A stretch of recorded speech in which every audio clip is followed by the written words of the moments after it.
What up, TCK Potters? Welcome back to the program. What's going on, fantasy-focused community? Bobby and Sky back with you for another episode of the Candlestick Kids Fantasy Football Podcast. We have a special guest on today, our man Aaron Larson, who is a staff writer for the Fantasy Footballers. He also contributes to many other companies as well in the fantasy football space. We're going to get him on in just a couple of minutes, but today we are doing the ADP Risers and Fallers for fantasy football. We've got a couple high-priced names who have gone up and down in the first couple of rounds, and a couple sleepers and breakout guys in those categories who've been fluctuating as well as camp has been underway, and we've had a couple preseason games finally. But before we get into that, let's check in with Bob. Bob, how you feeling on episode 441, my man? I'm ready to. I love these midday recordings we do. I'm much fresher, ready to tackle the episode. I'm also excited. We're on a hot streak with our guests, so I'm excited for this one too. Likewise, man. I'm very excited. For those of you tuning in via the fantasy-focused community, if you're on Facebook, if you're on YouTube, Twitch, or Periscope, feel free to jump in on us. Jump in the comment section and let us know where you're coming from. Let us know your city and your state so we can get to know everybody. And also give us any sort of question you may have on ADP Risers or Fallers. We are getting a lot of draft questions this time of year, keeper questions and things. You're welcome to ask those, but depending on the amount we get, we might not be able to get to all of them because they're all very specific. But feel free to jump in the comments and we'll get to as many as possible. All right, we have buried the lead long enough. Let's bring in our friend Aaron Larson. Welcome to the program, my man. It's really great to have you on, buddy. Thank you so much for joining us today. Hey, thanks for the invite. It's good to be here. Looking forward to this. Excellent. So you're coming out of the Midwest, and you are a staff writer via the Twitter page on the Fantasy Footballers, but I know that you wear many hats. So why don't you introduce us to the TCK Potters and the fantasy focus community and let us know exactly what you're rocking with. Yeah. High school teacher by day. But yeah, staff writer for the Fantasy Footballers. This will be my third season writing for them.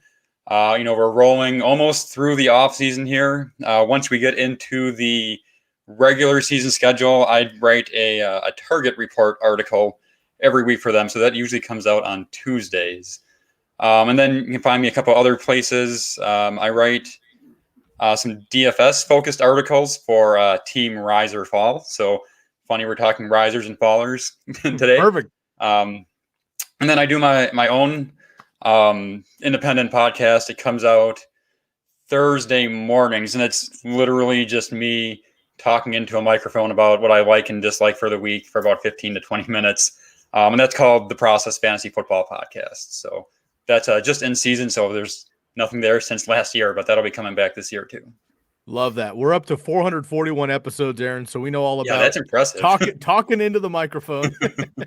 We know all about it. Bobby and I are doing this 5 days a week, and we also do a Sunday morning kickoff show as well. So those of you tuning in, make sure to kick in an hour before kickoff via the YouTubes, and we'll get into your start sits. All right, man. Well, we're very excited to have you on here, and these risers and fallers are interesting in ADP, right? I mean, like guys like us follow this stuff, and gals. People like us in the space follow ADP from basically like March through the draft season, through free agency, through, camp. And then, preseason is where we really start to see the needle moving. We have guys coming back from injury who look amazing or maybe aren't participating as much as we like. We have guys, unfortunately, that get hiccups during training camp. We have position battles. We have QB battles. We have incoming rookies. We have veterans getting phased out. There's a lot of different things that go down in just these last couple of weeks. So even though we've been pounding the pavement for 6 months, it feels really the nitty gritty happens in the last 3 to 4, 5 weeks. And of course, for the next 2 weeks coming up. So Bobby, I'm going to defer to you here, man. Why don't you kick us off with how you want to get through this year? We got our charts up. So on the YouTube side, you can see our charts. We'll be in the background on video, walk through everything. For the podcasters, we'll talk you through it best we can. Bob, we'll turn to you. Yeah, before we do, we like to give our guests a little warm-up question, a hot topic to get the juices flowing before we get to the good stuff. And this hot topic is brought to you by one of our sponsors, Bomb Banana Hot Sauce. Go to seekthespice.com and use that promo code TCK to get 10% off your order. So, Aaron, our question for you today is one of our risers. It's actually Sony Michel. We've actually seen his stock rise all the way to right around pick 100. So my question really for you is, Aaron, are you buying Sony Michel now at his new current ADP, or are you fading him at that price? I'm still fading him. So I think that Sony Michel, like this is really a bigger thing with Darrell Henderson, right? Like he, instead of becoming Sony Michel being relevant, I think he'll have his weeks where he scores a touchdown, maybe two, but I think they'll be so unpredictable. But it just kind of torpedoes the ceiling that Henderson had, right? It is kind of looking like he was going to be that guy, and we've been waiting for this for basically since the Akers injury. So, Sony Michel was undraftable, if you ask me, before this. Now, he's one of those guys, if you want to take that late round flyer, because we're not going to know what's happening in the preseason. We're not going to see these guys. Sean McVay doesn't show us hand or show us cards in preseason. So maybe see what happens in week one. But I'm not a fan of drafting him, even at his increased price. Yeah, and I think really when it comes down to for Sony Michel, it's just that Henderson now has a clearer backup. We kind of know if Henderson goes down, it's probably going to be Sony Michel. We were trying to figure out Jake Funk, which would have been fun just to say his name every week, so I'm a little bad about that. And also Xavier Jones was getting a lot of hype too, so that kind of gives us a little bit clearer idea if there's Henderson, who's been oft injured, does go down. I think Michel will definitely be the clear guy. All right, so that's a good little warm-up. We appreciate that, but let's get into the actual ADP risers and fallers. Now, the biggest thing we're going to be talking about today is understanding where these guys are going and why we kind of highlight them. Early rounds, you're not going to see big gaps, but there's guys that are slipping one or maybe two spots, and that's going to be really notable for draft season, especially in the first two rounds. Once we start getting a little bit later, we'll start highlighting guys that are, moving up 10, 15 spots, maybe by a round or two. So let's talk first about our ADP risers, because we like to start off on a positive note. So this is kind of just a list you're going to see on your screen. So right now we have three guys I want to talk about first with you, Aaron. The first one is Jonathan Taylor. The second one's Antonio Gibson. And the third one is Najee Harris. These guys are all now consensus typically going in the first 15 picks. We just saw Harris now move up another spot. Also, Antonio Gibson's now going closer to that 1-2 turn. And Jonathan Taylor's bounced back with the news with Carson Wentz now back in the fold and looking like he's going to play week one. So of those three guys, which one are you buying the most and actually higher on in ADP? Or are you fading all three guys now that they're moving up? I'm still in on all these guys, to be honest with you. They're they're all young guys. They're right in that age group you want to be for a bell cow running back. Jonathan Taylor, this just seems kind of like a correction, right? You kind of alluded to that a couple of weeks ago when Carson Wentz and Quentin Nelson got injured. He just torpedoed in his ADP, and it seems to be kind of correcting. So I'm still buying him, but of the three of them, the guy I'm most likely to end up with is definitely Najee Harris. I think that, he is every indication, right? Pittsburgh has been basically signaling since before the draft that they were going to take him to be the bell cow back. A lot gets made, of the Steelers' offensive line. And I think that's another overblown thing too, right? Like, he's not the same player, don't get me wrong here, but we don't talk a lot about Christian McCaffrey's offensive line either. Like, the Panthers don't have a great line. Najee Harris, he catches the ball a lot better than I think most people realize. So he is a 3-down back, and just with that ability. So I like all three of these guys. Gibson gives me a little bit of pause just because of what we've seen in the preseason, where it seems like McKissick is still getting that third down work. So of the three, Harris is the one that I'm most likely to end up with. Sky, give us your 2 cents on these guys. I agree, Aaron, with everything that you said, really. And I've been kind of trying to celebrate the narrative here that Najee Harris doesn't catch passes, because I think you're getting value on him because of this. I think, I've talked a lot about Saquon Barkley. I have him right now as my RB13. I know nobody wants to hear that. And it strictly comes down to this. It's real simple with Saquon. We understand the talent. If he's 100% healthy, he might be top 3. He could be the best running back in the fantasy football. I don't trust that he's 100%. First of all, he's not. He's straight up not 100% yet. He's been very vocal about that personally. And with Carson Wentz not being 100%, with Quentin Nelson not being 100%, I'm sorry, I'm bouncing teams. I apologize. having these guys come through with you mentioned the offensive line in Pittsburgh. So I got derailed. I apologize. With the offensive line in New York is very difficult, and I'm worried about that. So we'll get into Saquon a little bit later. Jonathan Taylor is also a little bit nervous for me. I have him at number 12 also, so I'm lower on him too. And with Carson Wentz and Quentin Nelson, I'm more concerned about this offense in general here with the Colts. And Antonio Gibson, I've been rising as well. And Najee Harris has kind of been top 12, top 10 for me this entire time because I thought as he came back, I mean, there's a reason that Pittsburgh went after him at number 24. They could have had, they had the pick of the litter and they have many other needs on offense and on defense. And they went with a running back. And we know that Mike Tomlin wants to have his bell cows. So I like Najee Harris here, but Antonio Gibson so far is the highest at number 9 for me.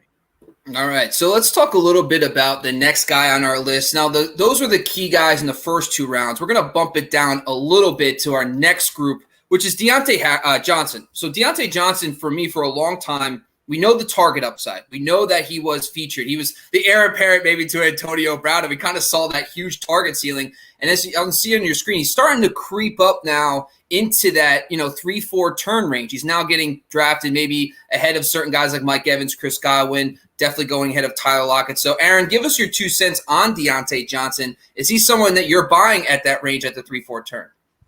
So, yeah, it's close because I really do like Deontay Johnson, and he's the safest sealer receiver. I am not a big believer in drops being a negative thing. I mean, I get it. They're not a good thing.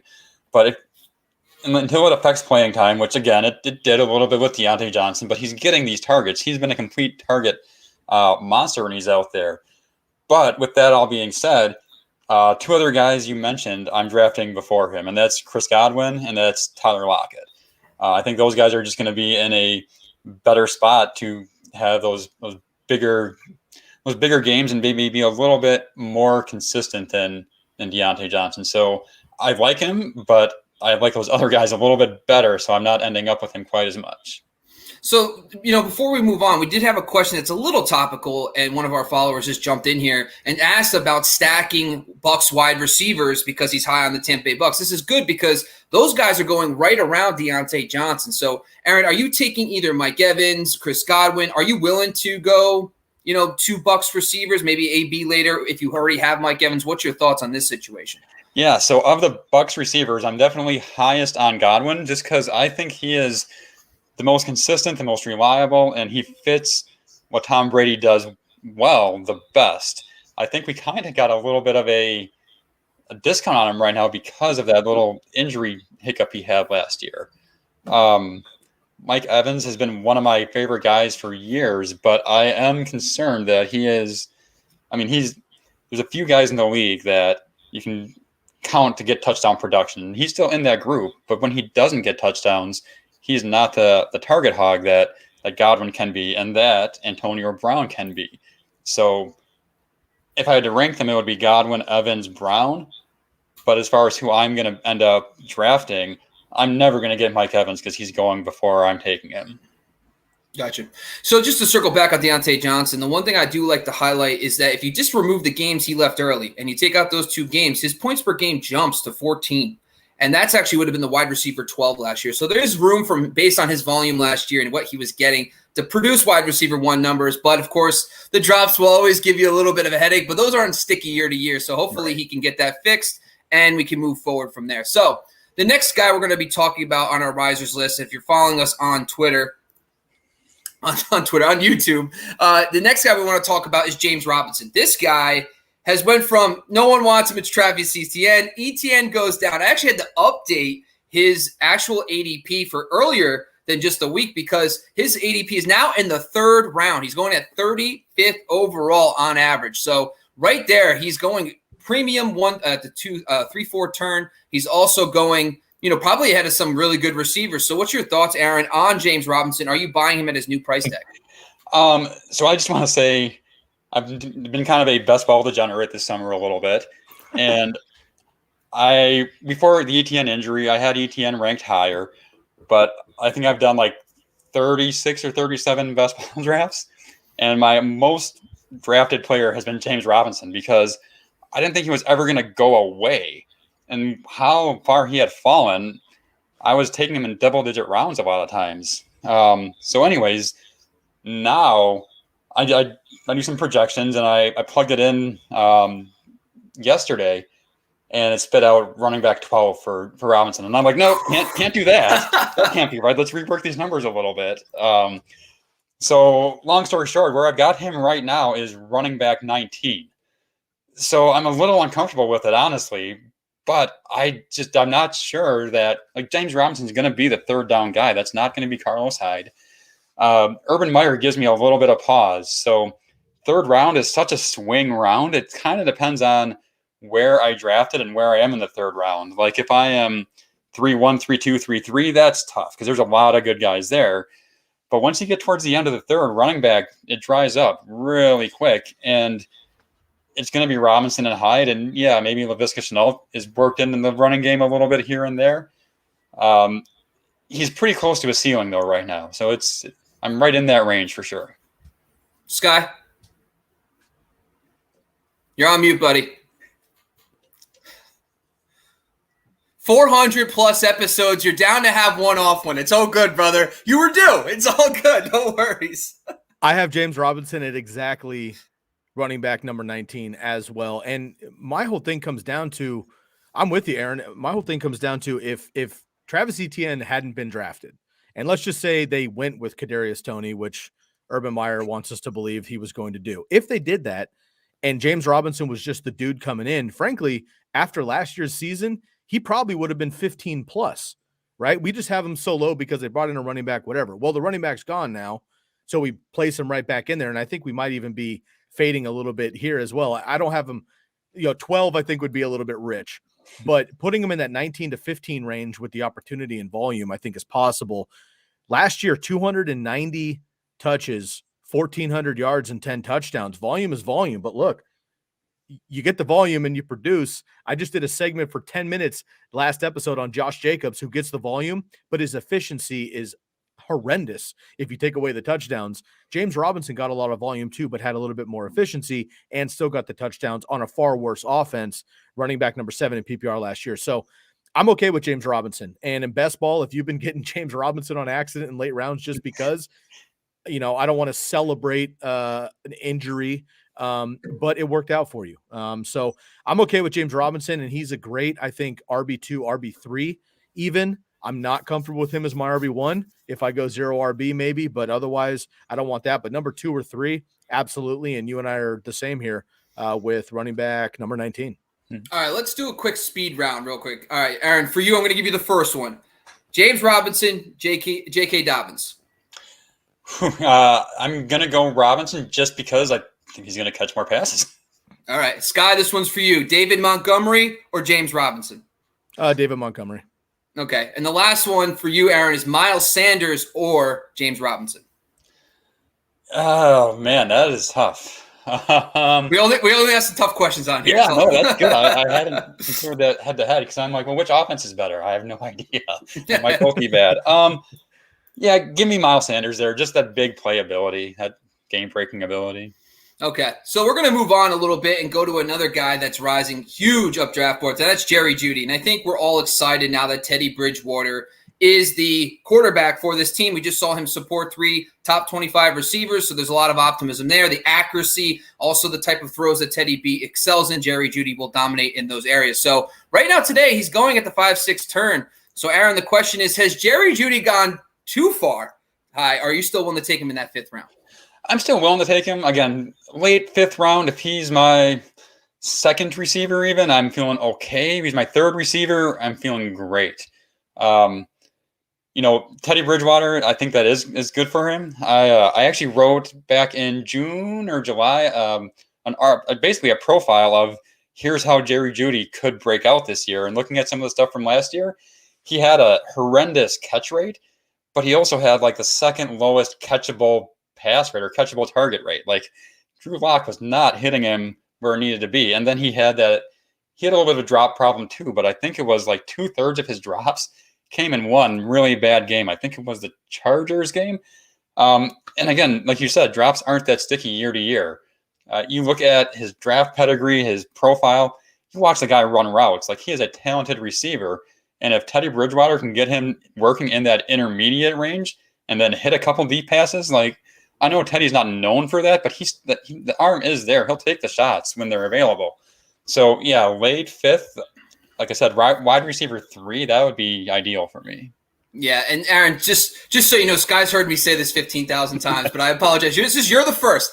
I've talked about Jerry Jeudy a couple of times, but here's some of those stats you just brought up. Last season, outside the top 100 in catchable target rate, target quality, and target accuracy. So right there was not catchable balls. This wasn't happening for Jerry Jeudy. But the best part, too, is Teddy Bridgewater, on average, between DJ Moore, Curtis Samuel, and Robbie Anderson, the average, if you blend those together, catchable target rate was average 36, target quality 39, target accuracy 33rd. So even though it's not like top 15, it's much better than outside the top 100. So that's the good news for him. And one of my favorite stats of all time now is unrealized air yards. Last season, he was number 2 in the NFL in unrealized air yards with 965. So plenty of optimism for Jerry Jeudy. So I definitely love the fact that you're high on him still in the 5th round.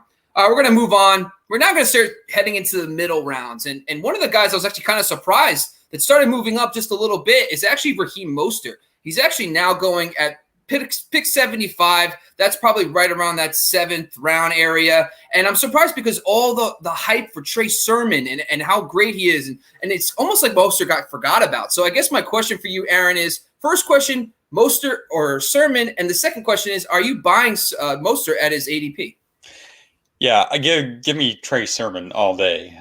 I don't understand why Raheem Mostert is rising in ADP. He's had some gigantic plays last season. He had a couple breakout plays, and he's had a couple. I think he played one full season that was pretty good. But this is a 28, 29-year-old oft-injured guy. He was dealing with a back injury, I believe, already, and I'm not a big injury-prone type of guy, but I've also part of this is I'm a big believer in Trey Sermon. Sermon does profile as that 3-down typical 49er Shanahan back. I don't feel comfortable drafting Sermon and throwing him into my lineup right away, but I also don't feel great with Raheem Mostert, so I'm not going to be having him. Running back 33. It's where I have him, is at running back 33 in my rankings, and it seems like he's going higher than that right now. Now, Sky's our local San Francisco 49ers fan. So, Sky, tell us what you're thinking about this Mostert Sermon situation. Well, with Aaron having him at 33, this is going to come out as a homer call, but I've got him at number 22, and ECR has him at 29, and this strictly comes out to draft day in the first couple of weeks. I also fully expect Trey Sermon to take over sooner than later. And even if he doesn't take over, and if somehow Raheem Mostert stays healthy, which he's only done one season, 2019 played 16 games. He was basically a third stretch, but he had 137 carries, 14 receptions, finishes the PPR running back number 26. Last year only played 8 games, hadn't played more than 11 before that in his career. So durability is obviously an issue. You mentioned the back issue, left practice Wednesday. He's back. Trey Sermon's got a knee thing, but it's the 49ers backfield. This is what we do every single year. This is what we do. We have 6 guys in the backfield. Everybody gets 120 touches, and everybody scores 8 touchdowns. You just have to pick the right dude on the right week. I think it's going to be Mostert for at least the first month, especially with Jimmy in there. Just the continuity in the offense is going to be the best. And then once they go to Trey after the bye week, and then they go to Trey Sermon, then I think it's going to be kind of a double-edged sword. We saw last year Jeff Wilson coming out of nowhere for non-49er fans. He came out of nowhere and had 8 touchdowns, right? So we saw JaMychal Hasty have a huge game. I mean, a lot of these guys just pop out of nowhere because of the offense. I expect him to be that guy. He's another dude that's falling and falling. He's rising a little bit currently because people are unsure about this offense, but I think in general from last year, the expectation, he's falling, in my opinion, to a place where I'm totally welcome to have him, again, as an RB3 or so. And he could be a weak winner with the upside, and he's going to have a decent floor, catches the ball a little bit more, and people give him credit for it as well. I think when it comes down to the Trey Sermon discussion and Raheem Mostert, just remember prior to like 2018, it was just bell cow Kyle Shanahan, one dominant guy. And then 2018, Matt Breida couldn't stay healthy. Raheem Mostert couldn't stay. It's like it just keeps getting hurt. So I think Sermon, if you're in any keeper format, you should be taking maybe a round or two ahead of where his ADP is, because if you can keep him for the 6th round or 7th round, it's a must do, because I think long term he's going to be great. All right, we're going to start heading towards the late rounds, and I want to talk a little bit about some of the wide receivers that we're starting to see rise up draft boards. The first one is Corey Davis. He's now going inside the top 100, where he should probably have been going the whole time. He looks to be the number one target for Zach Wilson. The next guy is Jalen Waddle, which I think the Dolphins receiver as a whole kind of been quiet. Some guys are Parker believers, some guys like Will Fuller after his big year. So love to get some thoughts about Jalen Waddle.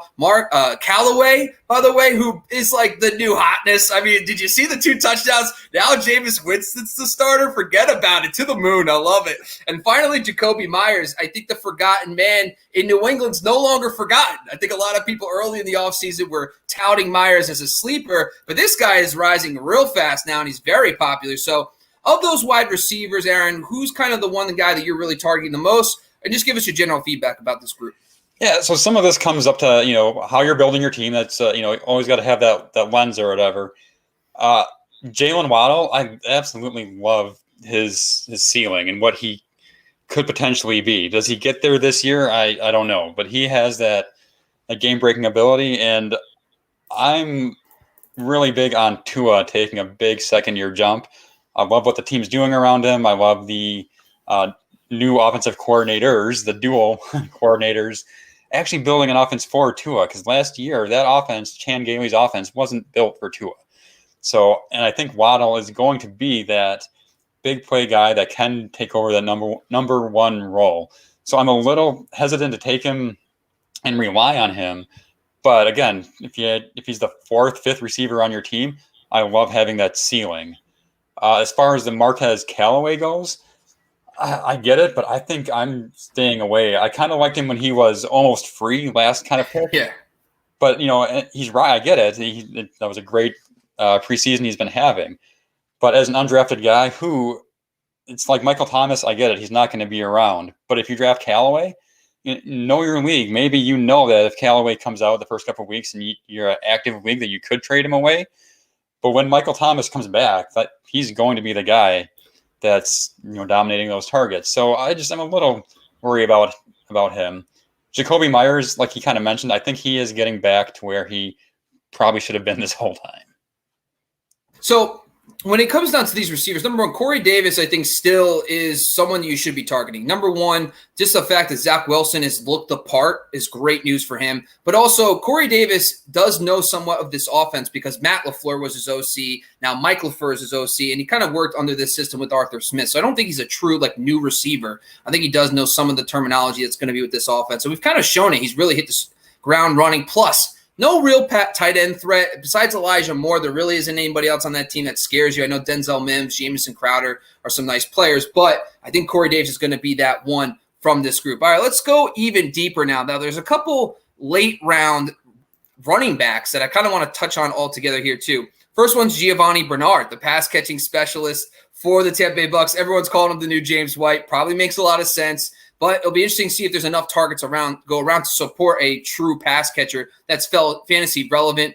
Ramondre Stevenson, because of the Sony Michel news, he's now gone. We just talked about Sony Michel, but Stevenson is someone that is interesting. If Damian Harris falters early, is there a shot that he takes over at some point? And the last guy is Tony Jones. I don't think a lot of people know who Tony Jones is, but he's pushing Latavius Murray for that backup job behind Alvin Kamara. So what's your thoughts on this group? Or any of these guys on your radar now, and are you willing to take them at their ADPs? Yeah, so Gio, I absolutely love Gio. I think he really is going to be the new James White role, if you will, for Tom Brady. So what we've seen from the Buccaneers ever since they brought Brady in is Tom Brady gets what Tom Brady wants. And last year he targeted running backs, and they did not impress with those targets. So I feel like, Brady said, get me a pass-catching running back, and they got Gio Bernard. Now, is he going to be giving you week winning performances? Probably not. But he's a guy you can throw into your flex and feel comfortable that he's not going to just give you that goose egg on a week-to-week. So I do like Gio Bernard for that. Ramondre Stevenson, I love the talent. I was a big fan of him in the draft process. I still, after years and years, the New England backfield jigsaw puzzle is always so hard to figure out. So I've been kind of avoiding him now that he's rising. We touched on Sony Michel a little bit earlier. But Tony Jones, if you are a 0 RB type drafter or you want that lottery ticket kind of pick, I like him. And you say people didn't know who he was. I'll be completely honest. 2 weeks ago, it's probably the first time I heard his name too. But he's done good in the preseason, looked up some of his college stuff, and he's been one of those grinders that's sticking around, and it does sound like he has that number 2 job now. So I like him as that 0 RB, could be an RB1 if Kamara goes down. Sky, give us your 2 cents on these late round running backs. Are any of these guys on your radar? I know you talked a little bit about Jones earlier in the week, so give us your thoughts overall. Yeah, we'll start up at the top here. So Gio Bernard, I've been a fan of Gio for a long time. He's been behind Joe Mixon, but when he's jumped in Cincinnati over the last couple of years and, just a game or 2 or a half or whatever, when Mixon's missed time, he's been able to shoulder a load, and he's not going to have to do that in Tampa at all. I mean, I'd be shocked if he gets 20 carries on the year, but he's going to be able to be, the current version of the quote unquote James White. And while I don't see him being the, PPR running back 8 that James White was a couple of years ago, I do definitely see Gio Bernard being a huge asset that unfortunately Ronald Jones and Leonard Fournette were not able to be for Tom Brady last year. So just another weapon for Brady there. I do like Gio late. Ramondre Stevenson, look, man, rookie running back. He's buried on the depth chart, Patriots backfield. I like Damian Harris like everybody else does. JJ Taylor's popped off as maybe like the James White starting next year. James White is still there, but 7.7 yards per carry. Can't get away from it. I know it's the preseason. A 93-yard touchdown run definitely helps, but 4 rushing touchdowns as well. Ramondre Stevenson is turning into, he's making the Patriots go away from him versus give him play time. And you love to see that with the rookie. And if he just has a LeGarrette Blount role, right? And if he's just the goal line Cam Newton guy without Cam Newton on the field, he's going to have some back end fantasy relevance. Sony Michel, you and I have been over this, Bobby. No, thank you. Still not interested. Unfortunately, loved him coming out of Georgia. Him and Chubb were absolutely phenomenal as a duo there. He's actually a great pass catcher. They just never used him like that for the Patriots. So if they do that with him and the Rams, he might have spike value that nobody knows about yet, but I don't trust the knees, unfortunately. I'm going to stay away from that. And then Tony Jones, you're right, man. I've loved Latavius Murray for the last couple of years. I mentioned, last year, Alvin Kamara went out 2 weeks.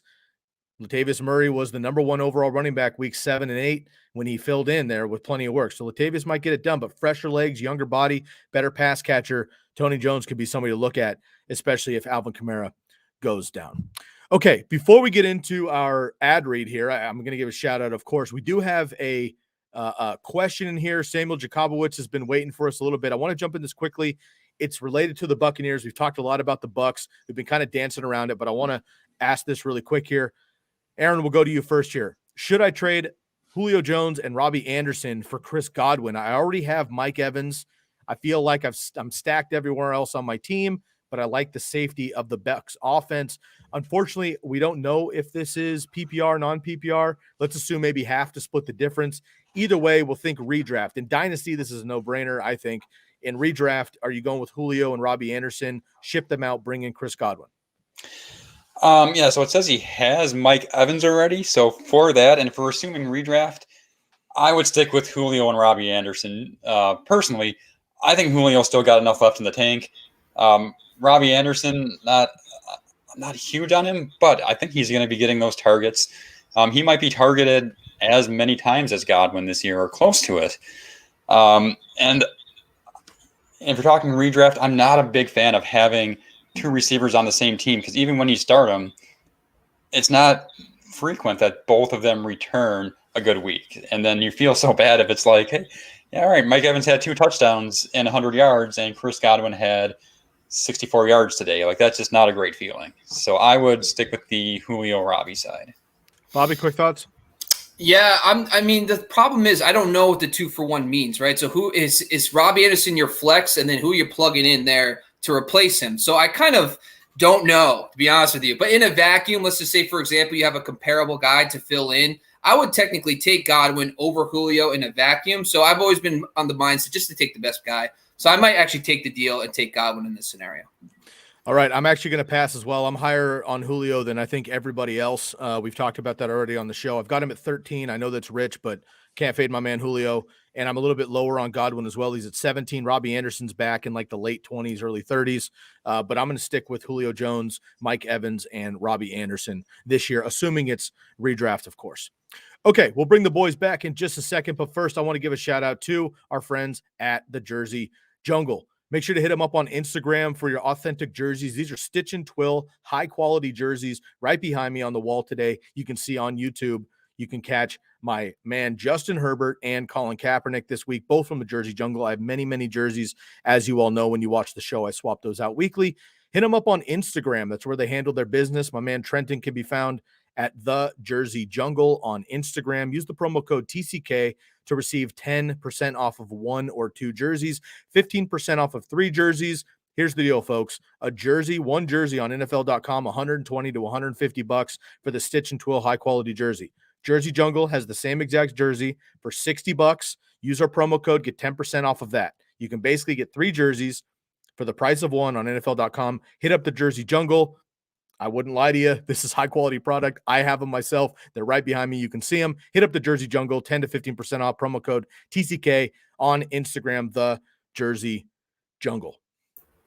All right, folks. So now we're going to go into the fallers. Now, this is kind of key here because there's a lot of times where guys will keep falling, and everybody has the same mindset. I don't want him. He'll slip to another round, and that's where you find some good value. So we want to just highlight some of these guys. Number 1, to see if they're falling for a good reason, and 2, to see if there's any value here. So this is kind of break down some of the guys we're going to talk about on your screen here. In the first couple rounds, the first guy I want to talk about is Saquon Barkley. He is now going outside the top 12. So he's going at, on average, pick 13 in drafts, which is very interesting. According to NFC ADP, he's actually still going at 12, 13, that area. So he's already going very late in that first round. And like Sky brought up a little bit earlier, that elite talent. But now he's going at a little bit of a discount. So, Aaron, what's your thoughts on Saquon Barkley? Is he someone that you're willing to buy at that 1-2 turn? Yeah, if I can get him at the turn, I'm going to take him. So my whole thing with Saquon is the only thing that really gives me pause is Jason Garrett and the coaching staff and the offensive scheme and how it's going to run. The whole injury coming back, is he 100%? Are we going to ease him in? And all that, just we've been hearing that beat over and over. This is just coming out of the my own thought process here, but I think they did not want to have the expectations that Saquon's going to come back and be 100%. They were kind of hedging. Oh yeah, maybe he'll be ready, and they were being cautious with it.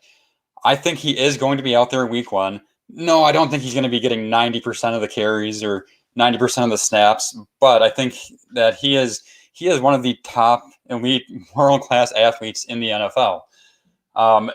If it was taking him at pick 4 or pick 5 or pick 8 or 9, I'd be nervous. But if I get him at 12 or 13, I know I'm going to be able to get another guy right there at the turn that I can trust. If I want to go 2 RBs and get another safe guy right there, and just having that ceiling, like there's only 3 running backs that have this true ceiling that Saquon does, especially with his pass catching ability. So at that cost, I'm okay taking him.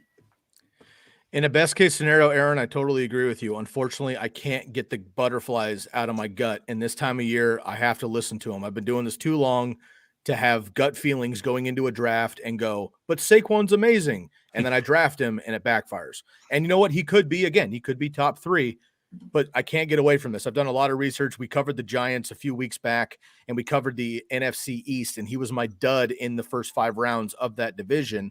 And here's why. Obviously tore the ACL in week 2 of last year, looks to be healthy-ish. My problem is everyone talks about, Adrian Peterson, right? Came back, 2,000 yards, yada, yada. Fair enough. The dude's a robot. He's almost 40 years old, still playing running back in the NFL-ish. Dalvin Cook came back, looked good for a minute, but then he tore out his hamstrings because your leg is just not ready to go. And I know that Saquon's quads are different, but I'm worried about that. 2019, we'll throw out last year, 2019, he was 60th in fantasy points per opportunity which combines total fantasy points divided by running back carries and touches. So unfortunately, terribly inefficient. I'm sure it had nothing to do with him, but the Giants 32nd ranked offensive line per Pro Football Focus. They rank in the bottom 8 in passing and rushing. I don't trust Daniel Jones. I don't trust this offense. I don't trust Jason Garrett. I'm really concerned about Saquon overall. I'm not going to draft him because he won't fall to where I'm comfortable with it, and I'll look from afar. If he blows up, I'm all in next year. I'm willing to wait it out, but I'm not willing to go against my gut feeling, and unfortunately, it hasn't turned around yet for me. Some positive things for Saquon Barkley is Wayne Gallman over the last half of the season averaged 4.7 yards per carry. Wayne Gallman, everyone. So there is a little hope that Barkley could be an efficient player behind this offensive line with Jason Garrett. Let's hop over to our next guy. And it's probably due to injury, but Clyde EdwardsHelaire is now slipping again. He's falling towards the back of the second round after he was finally going in the middle of the second round. So theoretically, you might be a CMC Dalvin Cook drafter, and you might be able to follow it up with Clyde EdwardsHelaire in the second round. So, Aaron, what are your thoughts on CEH? Are you a believer, number one? And number two, are you buying him if he slips all the way to that 2-3 turn? Yeah, again, sort of the same thing. He's falling back down there, and it is the injury reaction. I haven't seen the latest reports, but I think he's back on the practice field. I believe I saw that. And if that's the case, if he gets the full bill of health to go week one, which I know if you're drafting right now, you're not going to know. But yeah, 2-3 turn, I'm okay with him there. And it's nice that it's not like last year where you're spending a first round pick on him. That offense is just, if we have to, hedge our bets, that's probably going to be the number one scoring offense in the NFL. Worst case scenario, they're going to be top 5, right? So if you get the running back in that system in his second year, as long as he is healthy, and again, I'm a little bit more comfortable with him because it's a small injury, right? As far as I understand, it's a smaller injury. So yeah, 2-3 turn, the later the better, but when he was starting to climb back up, it looked like I think he was getting towards the beginning of the second round. That was a little sketchier. But right now, as my running back 2, start for the 2-star running backs, I'm okay with that. I think a big thing with Clyde EdwardsHelaire is his touchdowns. Last year, this guy barely scored on all his touches, but one of the key factors is inside the 5. Last year, he was one of the very few players that saw over 8 carries inside the 5. He only converted 1 for touchdowns. Now, that is something to note because about 40% conversion rate is the conversion rate for carries inside the 5 to touchdowns for league average. So for him to be all the way down close to like that 12% range, it's an outlier. He's going to improve. Even if he gets 3 more touchdowns, you're going to see him already start floating into that low-end RB2 range, but then all the progression, the second year in Andy Reid's scheme, all the improvements they made up front. Joe Thuney coming in. Yes. A lot. That's a good point. Absolutely. Yep. Yeah, Brown, Thuney, all those guys. And then, of course, I know Sammy Watkins isn't a big factor, and yes, Sammy Watkins wasn't the biggest name, but at the same time, that's one less pass catcher in the passing game that Patrick Mahomes trusts, and I think that could help Clyde and solidify his pass game role. So let's move on to another player going in the top few rounds, and it's DeAndre Swift. Now, Swift has kind of come like a popular punching bag. I don't know. I think a lot of people are saying because Jared Goff and Dan Campbell said he wants to bite off kneecaps. If that doesn't say a running back's going to succeed in an offense, I don't know what is. So right now today, Swift is starting to go. He was going in the middle of the third. Now we're starting to see him going towards the end of the third. Now, at some point, he's going to become a ridiculous value. So at the back of the third round, what do you think, Aaron? Are you willing to buy DeAndre Swift in this range? I've been one of the guys punching at Swift all offseason, I feel like. Me too. Yeah, we do a fantasy court series with the Ballers, and I wrote I was against him, writing against fellow writer Jeff Greenwood, who is a gigantic Swift truther, but not me.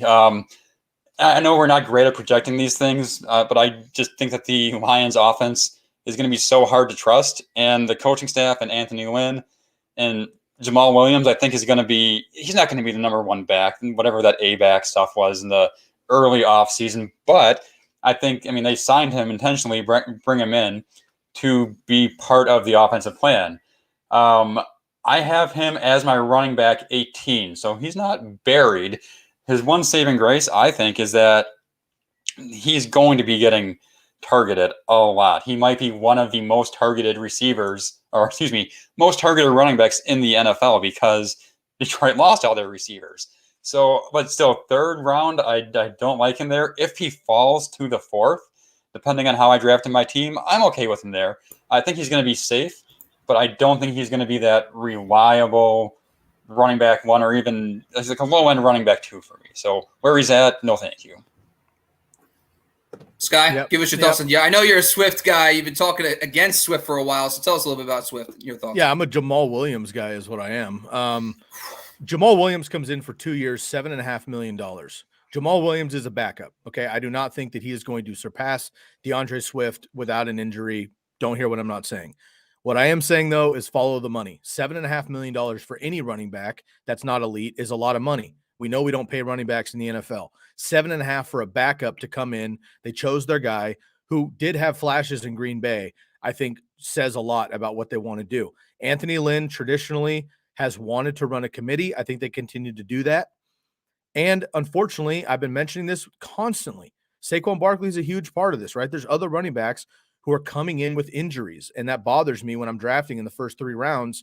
DeAndre Swift coming in with an injury. Dan Campbell just the other day said that they don't know if he's going to be there week 1. Okay, we'll say he sits week 1 and we get 16 more games. Fantastic. Yes, he's probably going to catch a lot of passes, but do I think he's Austin Eckler? No, I don't. I also don't think he's Melvin Gordon. So while he's very talented, I don't trust this offense. I don't trust Jared Goff. Jared Goff's from my hometown, so I've been watching him from a very long time, and I just don't think he's that good. I don't trust this offense to move and get into scoring opportunity a lot. So unless he, catches 80-plus balls and, he gets double-digit touchdowns, I just don't see him being a weekly benefit. He might finish as a, top 12 running back out of volume if he stays healthy after the fact. But with Jamal Williams, with this offense, and with him coming in with an injury, which you never like to see, I'm just going to fade him. I've got him at 19. And again, I'm pricing myself out of drafting DeAndre Swift. I don't see it happening this year. All right, so we're going to kick it on over to more of the middle rounds now. And one of the guys we're going to talk about next is Darrell Henderson. I know the signing of Sony Michel, the thumb injury, a lot of worry here. And I think we might be overreacting to a thumb injury for a running back. But currently today, he is going now in the 5th round again. So he fell into the 4th. Now he's back to the 5th. So he's starting to see some value here, especially if you take guys, for example, like a Tyreek Hill in the 2nd round instead of a second running back or a Stephon Diggs. This might be a guy you can get as your RB2 if you load up on some receivers. So what are your thoughts, Aaron, on Darrell Henderson? Are you buying that dip in the 4-5 turn into the 5th round? Yeah, I like how you brought up the thumb injury. I thought that was a weird overall reaction that he dropped so far. I'm like, it's not broken and it's his thumb. So I think he can run the ball okay still. Overall, so I had a draft that I did on Tuesday night where I picked him as my running back 2, and I was feeling great about it. Wednesday morning is when that trade came through, I think. So now I'm not feeling as good about it. But I think that was a 4th round pick. In the 5th, depending on how I build my team, and I guess the way I build my teams usually, I probably won't be taking a running back in that zone. Those middle round, that running back dead zone that's been going throughout kind of the offseason, I'm just not a big fan of it. So I am okay with Darrell Henderson. Like, he's fine. If he's your 3rd running back, I think you're in probably a pretty good spot. But just the way it falls, I don't usually have him. I think, like I said, kind of at the beginning, I don't think Sony Michel is going to take over this job, but I think he's going to be annoying enough to be kind of like how Malcolm Brown was in the past. And he's going to just take some of that valuable work away that neither of them are going to be a guy you really want to start either week. You know what the thing is for Henderson that can't get out of my mind is Akers was going in the 1st round. Like, last year, if you want to just talk about a per-touch basis, Henderson was the better player. I mean, we don't want to pretend like that's true or not, but it is a fact. So for it, the 5th round, I just feel like when I'm there at the 5th, I'm like, you know what? The Rams, especially in the red zone, are run heavy. Did it with Todd Gurley for a long time, and we saw little flashes with Akers last year. And I'm just thinking to myself, in the 5th round, if I'm willing to buy Akers at the first 1-2 turn, I don't think the drop-off's that significant that now I can get this guy in the 5th. That's why I feel like I'm buying Henderson. So we're going to move on. We talked a lot about running backs. There's some receivers out there that are falling a little bit too. But let's talk a little bit about Jamar Chase. Early season, everyone was super excited. This guy's like the next Calvin Johnson, Julio Jones. Well, now all of a sudden he starts dropping the ball a little bit, doesn't get the camp reports you like to hear. They got Tyler Boyd, they got T. Higgins. Now we're seeing him fall into the 6th round. So now you're getting a little bit more of a discount on Jamar Chase. So, Aaron, what's your thoughts on Chase? Are you willing to buy him in the 6th round? Not in the 6th. I'm not. I like Chase a lot, but I think that Justin Jefferson kind of broke us last year with the way he performed as a rookie. That's not going to happen. A guy that you're drafting that high, you need to contribute right away. I think he's going to be just fine. I would like to have him on my team, but not there. I can't take him that early in a draft, especially in that offense. I think Higgins is going to be the number one guy, and Tyler Boyd's not going away. So pass at that cost. Yeah, I agree. Sorry about that. I'm going to go. The reality is you love Tyler Boyd, Bobby. You've had 12 episodes on Tyler Boyd. I would have just as many on T. Higgins. I like the talent for Jamar Chase. I think it happens long-term. I don't think it happens this year. And even if it does, not right away. I have Jamar Chase at 36. ECR expert consensus ranking has him at 26.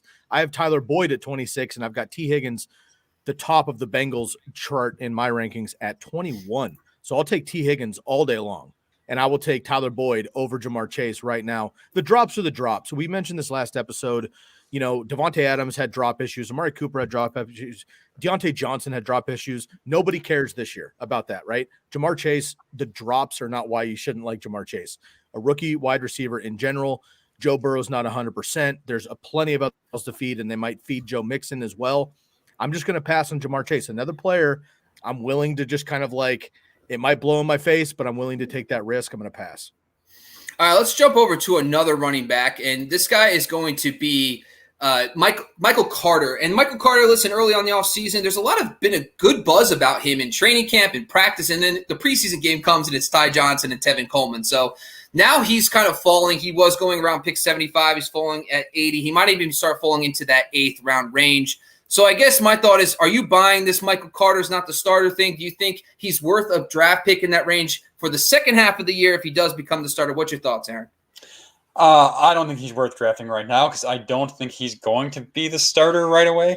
I think he will take over the backfield. So, again, kind of know your league and see where you can get him.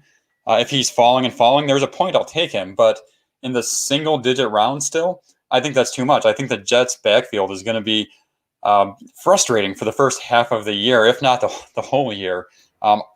I do think their offense is going to be better than people think it's going to be. I do kind of believe in that coaching staff. I think Zach Wilson has shown a lot in the preseason, but Michael Carter is a guy that I would rather pick up on the waivers in week 5 than draft in the single digit rounds. You know what the thing? Yeah, go ahead. Scott, I just want to say I 100% agree. No, so my thing is too, like, I'm a Melvin Gordon guy. He's going after him. I'm probably going to pull the trigger on Gordon. And in that range too, there's some really good receivers. Corey Davis, we just talked about, is now going in that range. I would rather have Corey Davis. So there's a couple guys too, like Zach Moss as well, that I'm willing to take on, who I think will have more work early on. I'm trying to win games early. Fantasy football is hard enough to hope in week 8 that I'm going to have the RB1 or something. So I think I'm just going to go with the guys I think are going to give me the most right away. So let's touch on one more guy, and that guy is going to be Dallas Goedert. Now, Dallas Goedert, because Zach Ertz hasn't left, everyone already planned Dallas Goedert as like the next breakout guy. He was like consensus 7, even some cases going sooner in ADP. But now that Zach Ertz is around, it sounds like he isn't going anywhere. So is Dallas Goedert now falling all the way to outside the top 100? Are you still in on Dallas Goedert? Do you think he could succeed with Zach Ertz for the full season? I am so far out on Goddard. So as soon as, I don't know what, late July hit and then training camp and Zach Ertz was still around, every red flag possible. And then, let's not forget that Devonta Smith is probably going to lead this team in targets. Maybe Jalen Reagor takes a step forward. Like, Dallas Goedert is not going to be an elite tight end. He's going to be one of those frustrating tight ends, and you can get another one of those guys with your last pick if you want. So I have him crashing down my rankings. He is the tight end 14. Like, I don't want any part of him right now. You know what the craziest part about Dallas Goedert for me is that Zach Ertz, still in his 11 games last year when he was healthy and played, he out-targeted Dallas Goedert. Dallas Goedert was a part-time player.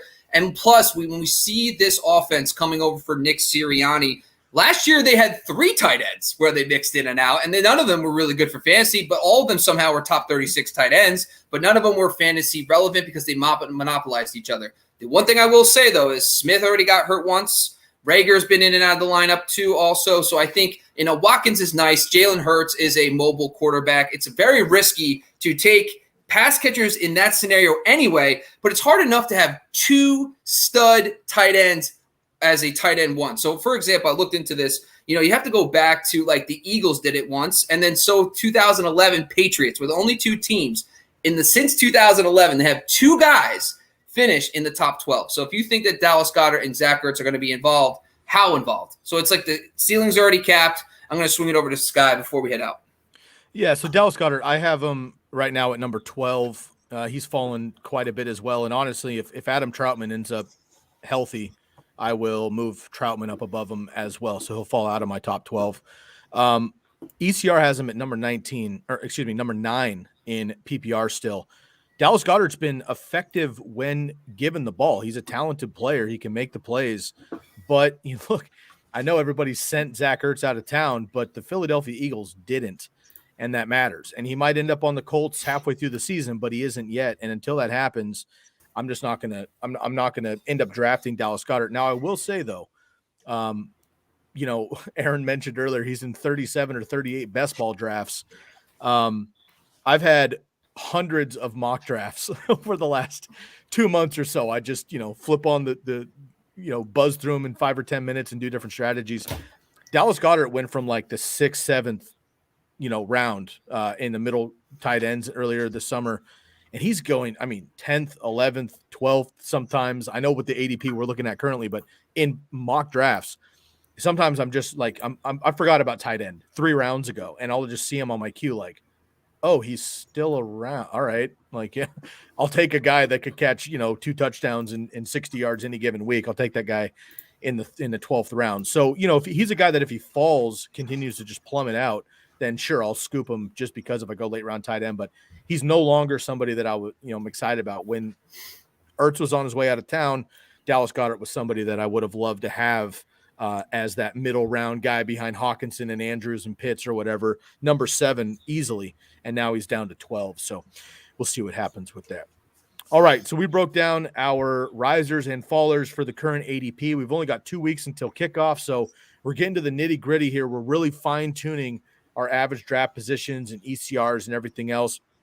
Aaron, is there anything else about any one of these players or anybody else? Again, you're doing a ton of best ball drafts. That's where you really get like quality ADP as well. Is there any other player that maybe just pops off the page that maybe we didn't talk about today, who you've seen in the last maybe month or so skyrocket or fall down, or somebody that your surprise is lower or higher when you're doing mock drafts or best? Any final players that you want to mention real quick before we get out of here? The only guy I really want to mention that I've been big on all off season, and I don't think he's moved a whole lot in ADP, but I really think DJ Moore, you hear it every year, but I think this is the year that DJ Moore makes that big leap. Like his yardage has been ridiculous over the last 2 years. I think it kind of goes unnoticed because of the touchdown thing. And I know we're putting a little faith in Sam Darnold to get him there, but I think that this is the year that he gets 6 to 8 to 9 touchdowns, 1,200 yards, and he is a guy I have. I think I have him as my wide receiver 13, so I've got him just outside that wide receiver 1 territory. That's hot. I like that. He's had at least 175 receiving yards the last 2 years, but unfortunately, just 4 touchdowns in just 2 his rookie year. I do believe in Sammy D. I think they all bounce back, and of course, Christian McCaffrey is going to help that entire offense. Also, keep an eye out for my man Terrace Marshall out there in Carolina as well. All right, man, we appreciate you following along here. Aaron, it's been an absolute pleasure, man. We appreciate you. Hey, do us a favor, please. Let Andy, Mike, and Jason know that they're welcome here on the TCK pod anytime. They're helping to come out here. I think they're kind of busy this time of year, but maybe when things kick down a little bit, we can get them over for a barbecue, and we'll head down to Phoenix if we need to and go find them. But we appreciate having you on, man. Please remind everybody with the Fantasy Focus Network and the TCK pod once again where you can find all your work. Yeah, so like I said, once the season starts, I'll have a target report article I do every week with the ballers that basically just goes over the notable target performances, good or bad, from the week. I think those kind of get lost sometimes. You get caught in the fantasy points, you get caught in the actual catches and receptions, but they'll be targets are an indicator. If a guy's getting 7-8 targets every week, the points are going to come. So that's one of my favorite things. I've been writing that for a couple of years. So yeah, that comes out every week. With the team rise or fall, I'm going to be doing some DFS stuff, some stacking articles, that sort of thing. And then, like I said, my own podcast, The Process, Fantasy Football. That's exactly what I do. Is Wednesday night, I dump all the things I looked at all week into the microphone, the matchups, snap percentages, targets, road home splits, Vegas lines, all that stuff, and kind of just parse out what I like for the week. So that's what's keeping me busy during the season. Nice. Well, we appreciate your work, brother. Thank you so much. Aaron Larson, staff writer, and obviously many other things in the fantasy community there. Make sure you go follow the Fantasy Focus Network on Facebook, YouTube, Periscope, Instagram. You can also find us on Twitch as well, and the TCK Pod, Candlestick Kids Fantasy Football Podcast on all avenues as well. You can find Bobby and I on Twitter at our names, Sky Guasco and Bobby LaMarco, of course. Find our man Aaron Larson as well, AA Larson on Twitter. It's been an absolute pleasure. We'll be back, and we'll catch you next time on the Candlestick Kids Fantasy Football Podcast. For Aaron Larson and Bobby LaMarco, I'm your host, Sky Guasco, and we are out of here.